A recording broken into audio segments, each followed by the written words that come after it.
You're listening to That Home Loan Hub. I'm Zibuni Solimova, here to make home loans and property investing simple, smart and stress-free. Let's get you closer to your property dreams. Hello and welcome back. We've recorded over 250 episodes and we've got our little cute badge to celebrate that. So thank you so much to all those listeners. Today I have James in the house and we're going to talk about the state of the nation. Hello, James. Aloha. Aloha.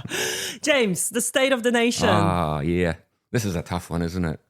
It is a bit of a tough one, but at the same time not, right? It's plain simple economics. Yeah. People are feeling the pinch. Yeah, and the thing is, we were just turning a corner, right? The same as last year. Early on, at the beginning of last year, things were just beginning to turn around, a little bit of growth, and then something happens internationally, and we're sort of on the back foot again. And these things we just have no control over. Yeah. There's nothing we can do in New Zealand about the things that are impacting us.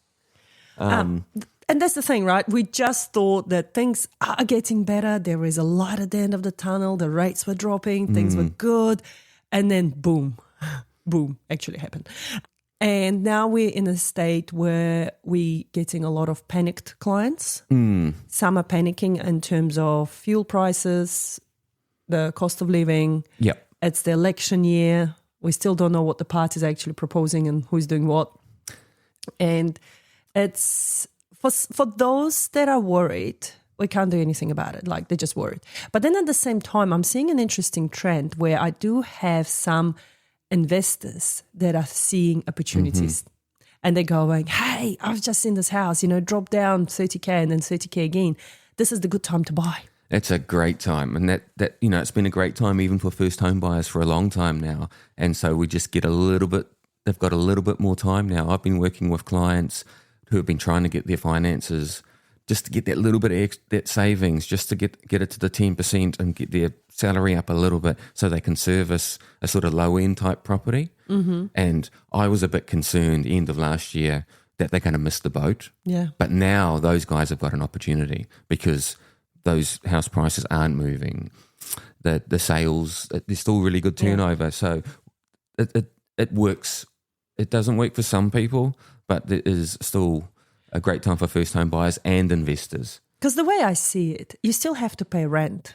Yep. Right? Regardless whether you want to buy, scared to buy, whatever is going on in your life, you're still living somewhere. Unless you're living at home and mum and dad covering all your expenses. It's a great idea, by the way.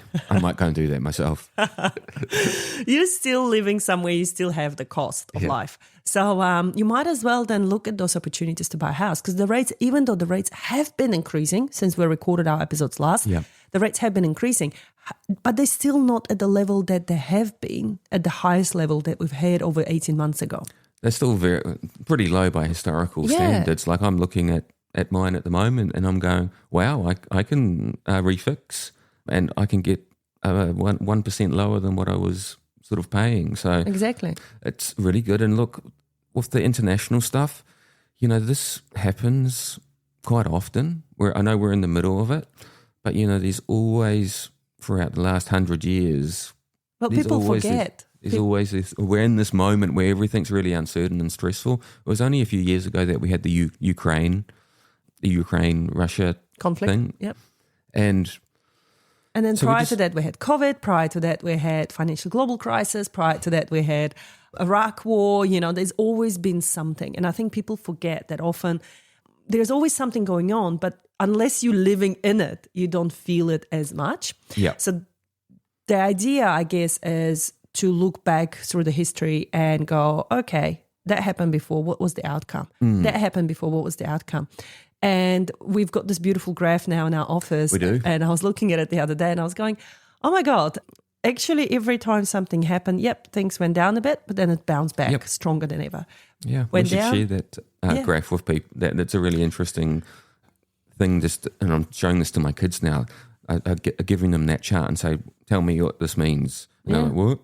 But basically, everything, property and the financial markets, the shares and so forth, go up really well over the long term, medium to long term. So it's a long term game, and you got to take advantage of these pullbacks. Yeah. So if you've got a strong financial foundation, if you've got a job and you've got your savings, now's a really good time to be actually looking, not waiting for things to turn around. Yeah. Because if you're in that position now, you can really take advantage of it. Yeah. And also, like, just a friendly reminder to those that do have those Kiwi savers and are looking to buy a house, to make sure they review what sort of fund they're in. Yep. Because often people forget to review what sort of fund they're in. And we can put you in touch with people to help you with that, investment advisors, to make sure that you're in the right fund. It is really important because what we want you to be doing is growing, achieving your investment goals. So buying a properties can be part of that. Buying an investment property can be part of that. Putting aside as much as you can in KiwiSaver can be part of that. And then fourthly, having a bit of an emergency fund for yourself. Yeah. Because if you're putting all your money into KiwiSaver and your car blows up, or something happens, you do need a little bit of emergency money because you can't dip into that KiwiSaver. No. So if you are putting money into KiwiSaver, just make sure you're also putting a little money aside into your own savings as well. And just the fun statistics for you now that you did mention KiwiSaver hardships. The hardship withdrawals are on the rise, but it does take over 31 working days sometimes to get it out. So as you say, it's not a quick, easy fix to get the money out of a KiwiSaver, and you have to jump through a lot of hoops to get that money out. So definitely have a little emergency bucket as well. And if you're going through good times, right, I know a lot of people are going through bad times, but if you are doing all right and when things turn around, that is the time to be putting stuff away for when things aren't going all right. So you can't assume that things are going to continue to go well for you, just because you're making a couple $100,000 at the moment. That doesn't mean that you're going to be able to do that in 5 years. There's always things that come up. So make the most of those opportunities when you have them. Yeah, exactly. And as you mentioned, by refixing your loan onto a lower rate, you may win a little bit of money back in terms of cash flow that might just take you through this fuel crisis for now that's costing you a bit more to fuel your car. And hopefully this whole fuel thing is not a long-term, linger over. I believe there are a couple of ships on the way. So I think the argument, this sort of semi-argument, is that once the polls start not looking good for the Don, for the orange man, that the polls aren't looking very good for him anyway, that he'll stop doing what he's doing. But hey, who knows? Who knows? But all you can do right now is stop panicking, control what you can control, grow your own vegetables. I see a lot of posts at the moment, growing vegetables, swapping it with your neighbors, just going back to the basics, dropping those consumerism codes of, hey, your kids don't need 10 different eggs for Easter. Just step back a bit. One thing you could do would easily offset the fuel prices. Just go through your bank statement and see what you're still paying for, subscription-wise or whatever, that you don't use anymore. Yeah. Do you know what I mean? We just sort of buy stuff and everything's got this subscription model. Yeah, the auto-renew. And then you forget. You get into this trap of, hey, I'm just renewing this and I don't even look at my bank statement anymore because it automatically comes out. But you're right. Like a lot of clients we see, they've got Netflix, YouTube, Disney, Sky. Yep.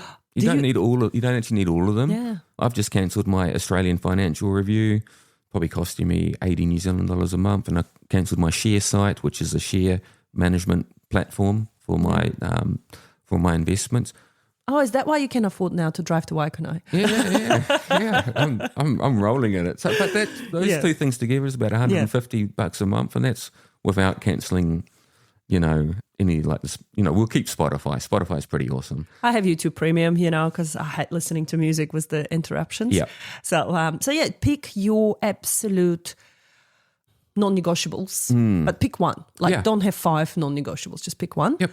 And for me, it was YouTube. I didn't do Spotify because I was like, well, at least with YouTube Premium, I can also watch something and listen to the music. Okay. Smart. So for me, it was YouTube Premium. But Spotify, no. I would just love to go back to listening to CDs, actually. No, well, maybe, and again, maybe that's what you have to do as well, go back to just listening to the radio at workplace or going back to the CDs and stuff. So there is a lot of things people can do to control their own life right now. Yeah, we go into it with an open mind. Yeah. Like, what do I actually need and what is a want? Yeah. So we've given a lot of tips here tonight, guys. I hope this has been useful. If there are anything else that you wish for us to talk about, please do reach out. And thank you so much again for continuing to support us through this journey. Cool. Bye. Doodles. And that's a wrap on That Home Loan Hub. Don't forget to hit subscribe and join me next time for more property tips and tricks. Your next smart move starts here.